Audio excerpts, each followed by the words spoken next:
안녕하세요 여러분, 러셀입니다. 오늘은 바로 이걸 만들어 볼 겁니다. C4D 그리고 옥테인으로 처음부터 끝까지 빠르지만 퀄리티 있는 모니터를 만들어 볼 거예요. 처음 하시는 분들도 어렵지 않게 따라만 하시면 만들 수 있는 아주 쉬운 강좌니 마음 편히 보셔도 됩니다. 자, 그럼 C4D를 켜고 바로 시작해 볼게요. 모니터는 일단 큐브 모양이죠. 네모나게 생겼으니까 이 큐브를 먼저 만들어 줍니다.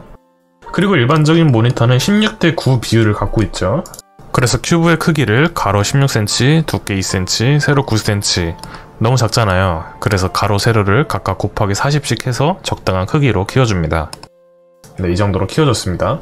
그런 다음에 로테이션 버튼을 누르고 이렇게 쉬프트를 누르면서 로테이션을 하면 스냅이 돼서 10도씩 돌아가는 걸 볼 수 있어요. 그래서 90도 맞추기가 딱 쉽죠. 이렇게 모니터 상판을 세웠습니다. 지금 이게 너무 얇은 것 같으니까 얘를 이렇게 살짝 늘려주고요.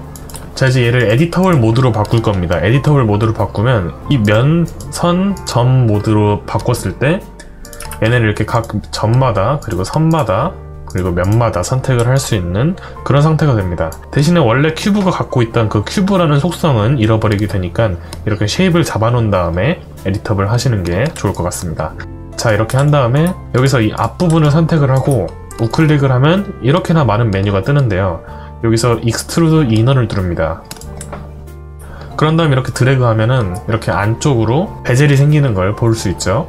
이거를 이제 원래 오브젝트 모드로 돌아가 보면 아무것도 변하지 않았어요. 근데 얘를 이제 면 모드로 바꿔보면은 이렇게 베젤에 대한 라인이 생기는 걸 보실 수 있죠. 자, 이제 이 안쪽 면을 따로 선택할 수 있게 됐습니다. 얘를 이렇게 선택을 하고 익스트루드 이너 바로 위에 있는 익스트루드를 눌러요.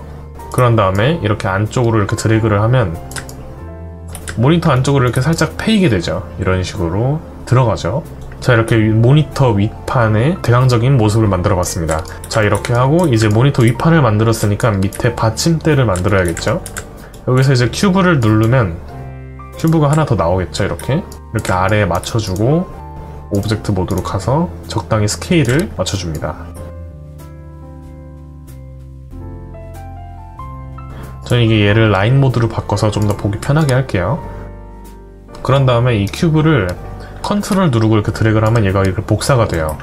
이렇게 복사를 한 다음에 얘를 이렇게 누르고 늘려서 받침대를 이렇게 만듭니다. 이렇게 하면 이제 대강적인 모니터의 모델링은 어느 정도는 정리가 됐다고 볼 수 있겠네요. 하지만 이렇게 너무 딱딱한 네모로만 구성이 되어 있으니까 뭔가 좀 어색하죠. 그래서 저는 디테일을 넣기 위해 저번 영상에도 소개를 드렸지만 베벨 디포머를 되게 많이 씁니다. 여기 디포머에서 베벨 여기 있는데요. 얘를 이렇게 하위 종속시키고 보면은 이런 식으로 약간 굴곡이 들어간 걸 볼 수 있죠. 근데 이게 약간 들어간 것 같지 않으니까 얘를 이렇게 सब디비전을 올리면 이런 식으로 좀 더 디테일이 살죠. 근데 지금 너무 많이 들어간 것 같으니까 얘를 한 0.5 정도로 낮춰줍니다. सब디비전 저는 한 단계 더 넣을게요. 너무 많이 넣으면은 폴리곤 수가 쓸데없이 많아지기 때문에 얘는 하나에서 한 3개 정도가 저는 가장 적당한 것 같습니다. 여러분들 보시기에 괜찮은 정도로 넣으시면 될 것 같아요. 자, 그리고 이 밑에 있는 것들에도 베벨을 똑같이 넣어줄 겁니다. 얘네도 이렇게 컨트롤, 베벨을 선택을 하고 컨트롤 누르고 이렇게 옮기면 이렇게 똑같이 복사돼서 들어갑니다. 이런 식으로. 자, 그리고 저는 여기 받침대에 약간 좀 변형을 줄 건데요. 디포머에 들어가서 테이퍼를 하고 있습니다.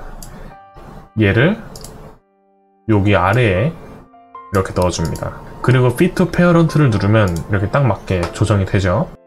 그런 다음에 스트렝스를 약간 올려주면 이런 식으로.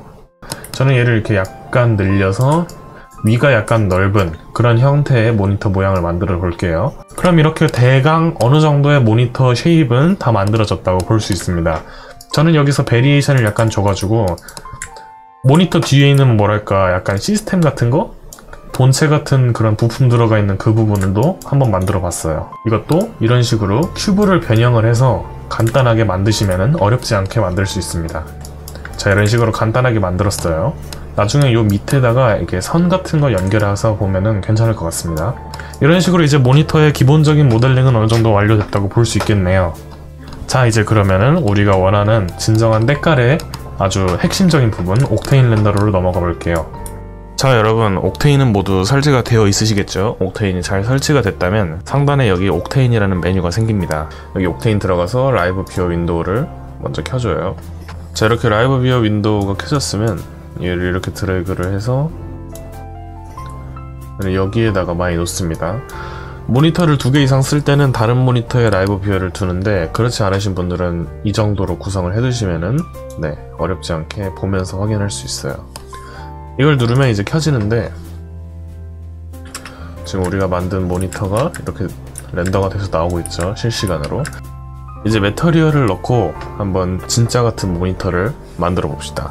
사실 매터리얼이 어려운 게 하나도 없어요. 옥테인 렌더가 워낙에 직관적으로 매터리얼이 구성이 되어 있기 때문에 어렵지 않게 클릭 몇 번만으로도 괜찮은 매터리얼을 만드실 수 있습니다. 여기 매터리얼 탭에서 클릭 눌러서, 원래는 얘네를 썼었는데 스탠다드 렌더는 얘네를 쓰죠. 근데 얘는 쉐이더 들어가서 C4D 옥테인에 있는 이 옥테인 매터리얼을 만들어줘야 됩니다. 이렇게 만들면 얘는 옥테인 전용 매터리얼이에요. 매터리얼 에디터가 매터리얼 창이 이런 식으로 뜨는데, 이제 매터리얼 타입의 디퓨즈, 글로시 뭐 이런 여러가지 종류가 있어요. 간단하게 우리가 오늘 사용할 것만 몇 가지 짚어보면, 디퓨즈는 이제 그냥 반사가 안 되는 재질, 글로시는 반사가 되는 재질, 스페큘러는 막 유리같이 투과되는 재질, 그 정도로만 간단하게 이해를 하고 넘어갈게요. 저희는 글로시를 많이 쓰게 될 겁니다. 글로시로 바꾸면 약간 이렇게 광택이 나게 바뀌었죠. 여기서 디퓨즈에 들어가서 색깔을 이 정도 검은색으로 바꿔줍니다. 그런 다음 이 매터리얼을 이제 드래그를 해서 여기 이제 모니터에다가 이렇게 넣어주면 검은색으로 바뀌었죠. 저는 이게 지금 이름이 안 지어져 있기 때문에 모니터 상태 이렇게 이름을 좀 지어줄게요. 이게 이름 짓고 분리해서 구분해 놓는 게 굉장히 중요합니다. 나중에 레이어가 많아졌을 때 직관적으로 볼 수 있게끔 구성을 해 놓는 게 복잡한 작업으로 넘어갔을 때 굉장히 중요한 역할을 하게 되니까 처음에 만드실 때부터 이름을 차근차근 지어서 정리를 해 두시는 게 좋습니다. 자, 이렇게 하고 이제 밑에 있는 것들에도 이렇게 매터리얼을 넣을게요. 자, 이렇게 저희가 처음부터 모델링부터 매터리얼까지 한번 직접 모든 것을 한번 만들어 봤어요. 모니터에 대해서. 하지만 여기서 끝나면 좀 그렇겠죠. 이제 세세한 팁과 조금 더 여러분들의 모니터를 멋있게 만들어줄 여러가지 작업들을 한번 해볼게요. 자, 저는 실사 작업을 할 땐 먼저 HDRI를 먼저 세팅하는데요. HDRI는 실제 환경에서 360도 카메라로 촬영된 환경 이미지를 세팅해서 그 이미지를 기반으로 라이팅을 하는 방법입니다. 실사 이미지를 쓰기 때문에 보다 진짜 같음이 살아나겠죠? 자, 여기서 HDRI Environment를 눌러서 가져옵니다. 그럼 이렇게 검은색으로 변했는데요. 이건 아직 이미지가 아무것도 들어가지 않아서 그래요. 여기 이미지 텍스처를 눌러서 들어가고 이걸 눌러서 이제 가져올 수 있거든요. 저는 이제 미리 다운 받아놨던 HDRI를 넣어 보겠습니다. 자, 이렇게 HDRI를 넣으면은 실제 사진이 이런 식으로 360도로 들어간 것을 볼 수 있죠. 반사까지 잘 되는 걸 보면 이제 우리가 얼마나 편하게 작업을 할 수 있는 도구인지 쉽게 알 수 있으리라고 생각합니다. HDRI는 여기 이렇게 누르셔서 Environment 태그를 들어가면 여러가지 세팅이 있는데 간단하게 요거 세 정도만 아셔도 좋아요. 얘는 이제 HDRI의 밝기를 조절하는 부분이고요.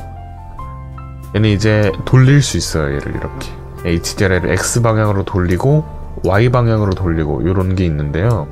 일반적으로 X방향으로는 많이 돌리지만 Y방향으로는 거의 안 돌리시는 걸 추천을 드립니다. Y방향으로 너무 많이 돌리면 이렇게 완전 세개가 뒤틀려 버리는 그런 느낌이 나기 때문에 저는 오차범위 한 0.1 사이 위아래로 이렇게만 적당히 조절을 하는 편이에요.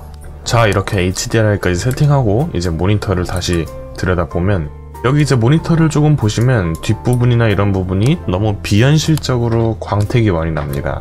너무 완전히 많이 반사되는 것 같고 실사가 아닌 뭔가 만든 것 같은 느낌이 나기 때문에 얘를 이제 한번 조금만 조절을 해볼게요.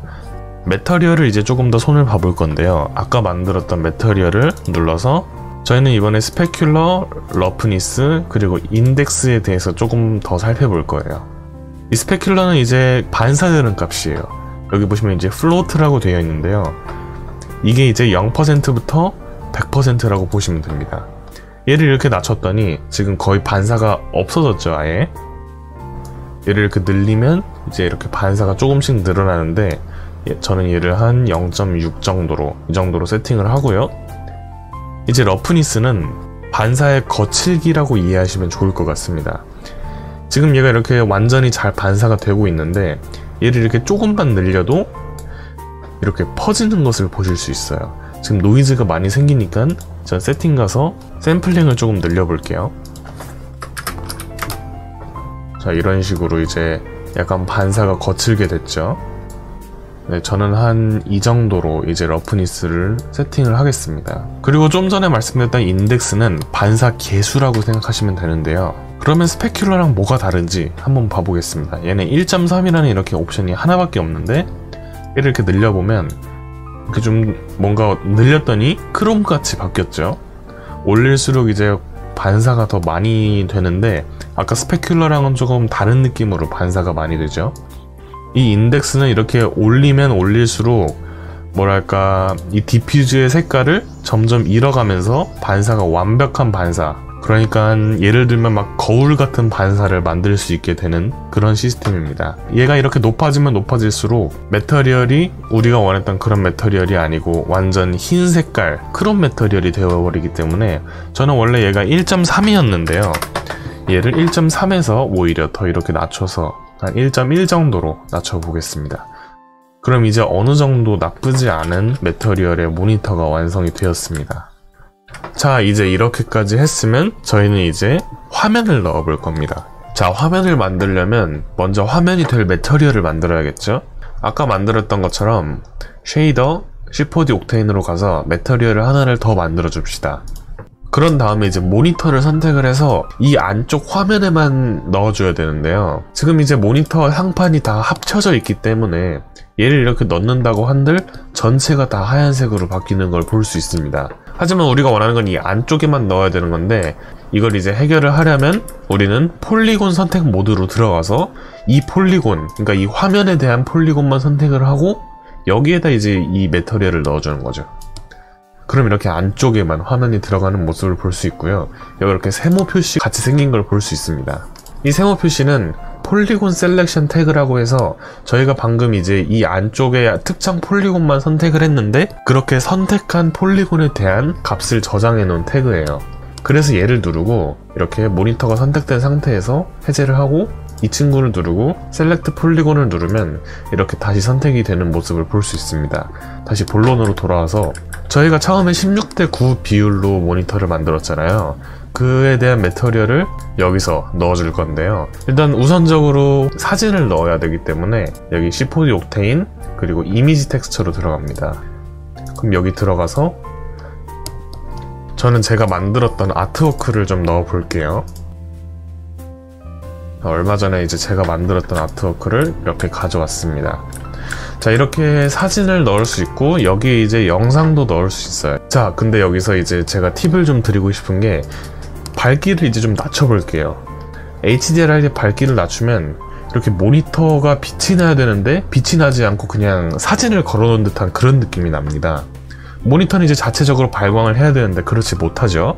이걸 해결하기 위해서 저희는 이 이미션이란 걸 넣어 볼 겁니다.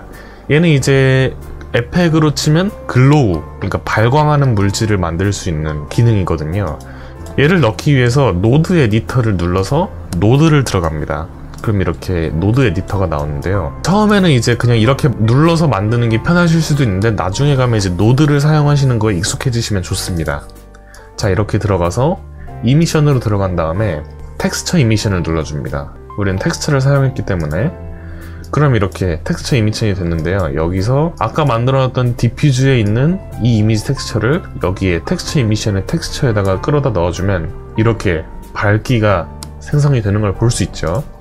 얘는 이제 HDRI 밝기를 완전 0으로 낮춰도 자체적으로 발광하는 상태가 되었기 때문에 이렇게 발광이 되는 겁니다.